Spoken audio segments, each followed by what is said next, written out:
Hey, what's up, coaches? I wanted to talk a little bit today about coaching our interns, which is an awesome privilege because they're cool, they're young, they're vigorous, they've got vitality, they're anxious to learn. And how cool is it to be a part of leader development within GCI? Coaching interns is unique in that it's different from coaching a veteran lead pastor or ministry leader in that they're in that season of life. Most of them are in their 20s. They're recent graduates of college. The world is big and it's there for the taking. And they don't know what they don't know, which is no fault of their own. They're just in that state of learning. And so with that comes some interesting dynamics that we need to be aware of as coaches. And I wanted to focus on three that we magnify and reinforce as we work with coaches. The first one is coaching happens from the inside out, not the outside in. And what I mean by that, I think in this season of their life, the Lord may be as interested in what He's doing in them as He is in what He's doing through them. And it's easy to get that out of whack because often our churches where the interns are being planted, they're looking for youth and vitality. They're looking for young people that are really willing to engage the community, and it'd be very easy to place a lot of work on them as they go through the program. And sometimes as a coach, we need to help them understand that it's very easy to get swept up in all these good things that you can be doing, but not really drinking in deeply of Father, Son, and Spirit in relationships. So as interns, I want to encourage us to continue to point the interns to Jesus, that He is their life, their ministry, and without Him, like John 15:5 says, without the vine, apart from Him, we can't do anything. Proverbs 25, I think it is, 20, verse 5 says that the purposes of a person's heart are deep waters, and the insightful person draws them out. That might be our coaching verse in totality right there, in that as coaches, we draw out these deep waters of what the Lord is up to. So it's not only leading them in a coaching relationship toward an action plan, which that's a big part of it, but helping them really think about and move toward deeper and deeper fellowship with the Trinity. The second thing is we have a mandate, first of all, from the Trinity because of who God is, but also from Jeff McSwain, who's the coordinator for the intern program, to help the interns think incarnationally in their life and ministry.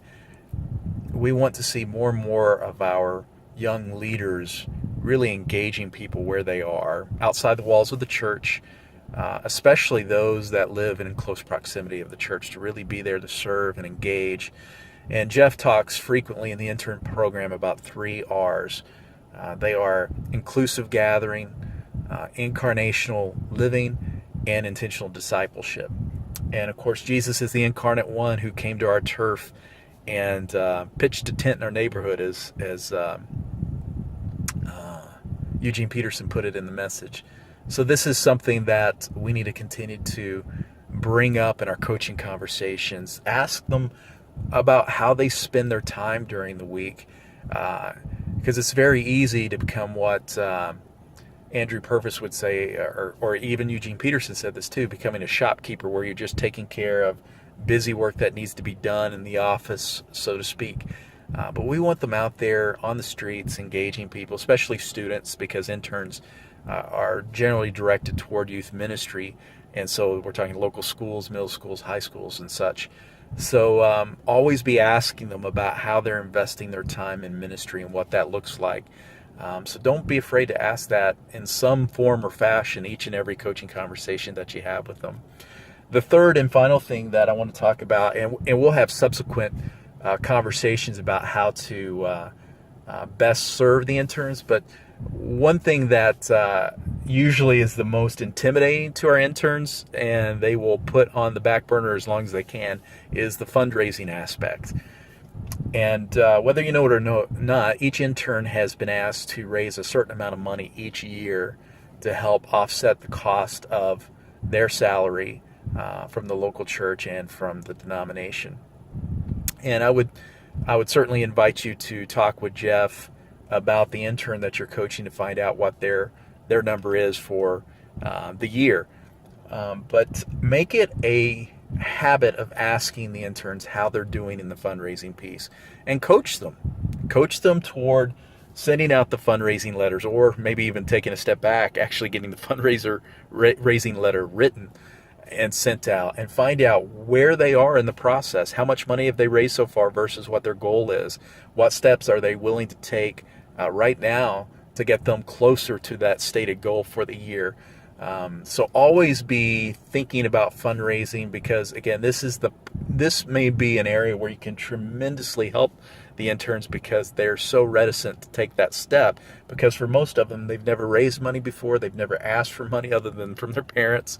And so this is a big deal, and it's a bit of a risk for them, but it's an awesome risk for them to take, because as Jeff talks about so frequently, when you see the Lord of all provision providing through the generous giving of others to what the Lord has called you to, it's powerful. It speaks deeply to their faith and trust in what the Lord is doing in their lives. So I want you to keep those three things in mind as you're working with the interns.